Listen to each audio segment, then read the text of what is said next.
नमस्कार, आप देख रहे हैं सिटी पोस्ट लाइव। मैं हूं सृष्टि राज। राष्ट्रीय जनता दल के राज्यसभा सांसद और तेजस्वी यादव के करीबी संजय यादव ने राहुल गांधी की वोट अधिकार यात्रा को लेकर बड़ा बयान दिया है। उन्होंने कहा कि यात्रा सिर्फ एक राजनीतिक कार्यक्रम नहीं बल्कि जनता के वोट के अधिकार और संविधान की रक्षा की लड़ाई है। संजय यादव ने बताया कि कल यह यात्रा बिहार में शुरू हो रही है, जिसमें नेता प्रतिपक्ष तेजस्वी यादव और इंडिया गठबंधन के कई बड़े नेता भी शामिल होंगे।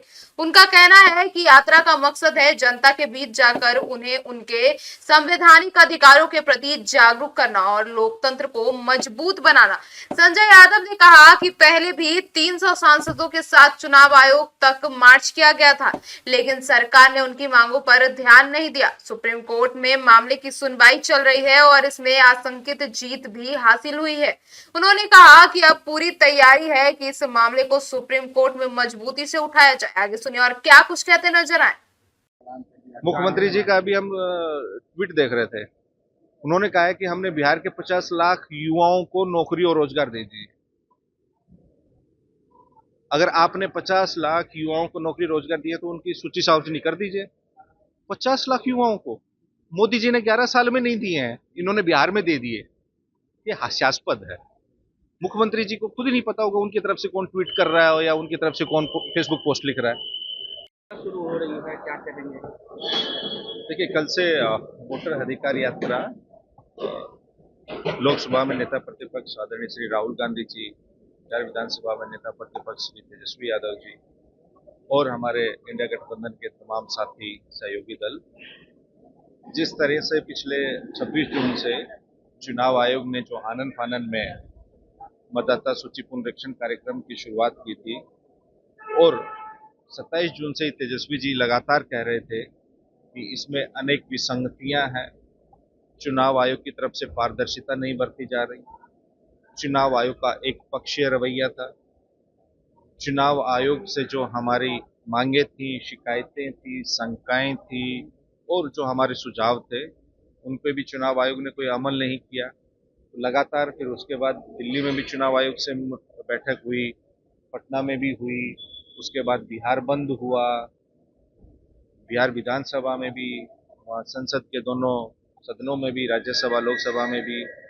300 से अधिक सांसदों ने निर्वाचन आयोग तक पैदल मार्च भी किया और सबसे महत्वपूर्ण हम लोग कोर्ट में भी गए। तो चुनाव आयोग ने तो अपना अड़ियल जो रवैया अख्तियार किया हुआ था, उन्होंने तो कुछ सुना नहीं, क्योंकि वो तो भारतीय जनता पार्टी के प्रकोष्ठ के रूप में तो वहाँ से दिशा निर्देश प्राप्त हुआ, उसके अनुसार चुनाव आयोग काम कर रहा था। लेकिन माननीय उच्चतम न्यायालय ने हमारी बातों को, राष्ट्रीय जनता दल भी एक पार्टी थी कोर्ट में, तो उन्होंने भी माना और उन्होंने जो 65 लाख लोगों के जिनके नाम काटे हैं उनकी सूची सार्वजनिक करने का निर्देश दिया है। आधार को दस्तावेज के रूप में मानने की बात हुई है। तो ये हमारी एक आंशिक जीत है। अभी भी कोर्ट में सुनवाई जारी रहेगी और हमारी भी जो चुनाव आयोग अब जो सूची प्रकाशित करेगा उसके बाद क्या रहेगा वो सब हम चीज एक एक देते रहेंगे। समझौता को लेकर के प्रधानमंत्री ने एक बार फिर से कहा है कि देखिए, 11 साल हो गए हैं, 11 साल हो गए। प्रधानमंत्री जी, देश जानना चाहता है कि आपने 11 साल में देश के कितने युवाओं को रोजगार दिया, आपने देश के कितने युवाओं को आत्मनिर्भर बनाया। प्रधानमंत्री जी आत्मनिर्भर भारत बनाने की बात कर रहे थे। कल के उनके भाषण से परिलक्षित हो रहा था कि वो स्वयं किसी पे निर्भर है, समझ रहे हैं, और वो लाल किला से आरएसएस का बखान कर रहे हैं। तो प्रधानमंत्री जी में आत्मविश्वास की कमी थी। ऐसा लग रहा था कि वो अपनी मंशा, जो उन पे कुर्सी का खतरा मंडरा रहा है, वो अपनी मंशाएं किसी और को एड्रेस कर रहे थे। वो राष्ट्र को संबोधित नहीं कर रहे थे, वो जिनको रिपोर्ट कर रहे हैं वो उनको एड्रेस कर रहे थे। ऐसा प्रथम दृष्टया प्रतीत हुआ। और दूसरा, आप बेरोजगारी पे आपने कोई बात सुनी, महंगाई पे सुनी, गरीबी पे सुनी, देश में हमारे आतंकवादी पहलगांव में कैसे घुसे उस पर कोई चर्चा सुनी।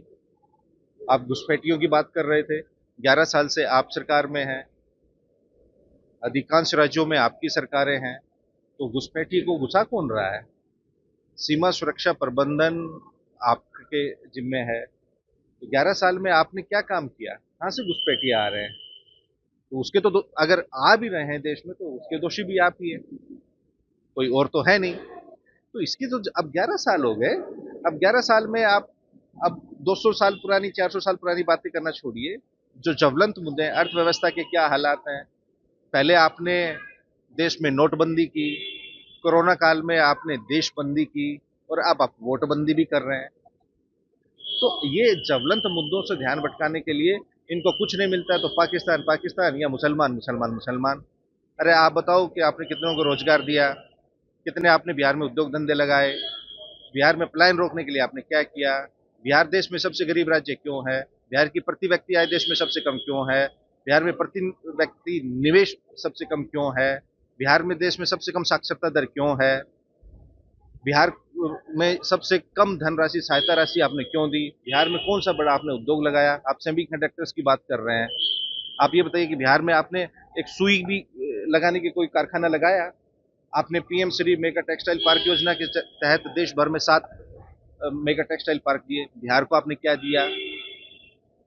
बिहार इतना बड़ा कंज्यूमर स्टेट है तो आप बिहार के लिए क्या कर रहे हैं। आपकी डबल इंजन की सरकार है। बिहार ने तो आपको 40 में से 39 सांसद दिए 2019 में, अभी भी आपको 30 सांसद दे रखे हैं। कम से कम बिहार आपको जो वोट देता है उसकी मजदूरी तो दे दीजिए बिहार को।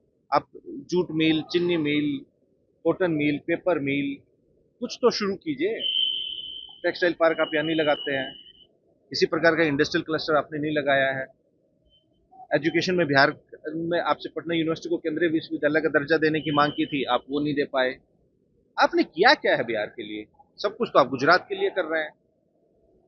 भाई बिहार देश का जनसंख्या के आबादी के अनुसार देश का 30वां सबसे बड़ा राज्य है। हर 10वां भारतीय बिहारी है। हर 10वां भारतीय बिहारी है। तो आप हर 10वें भारतीय के लिए क्या कर रहे हैं। आप बिहारियों के लिए क्या कर रहे हैं।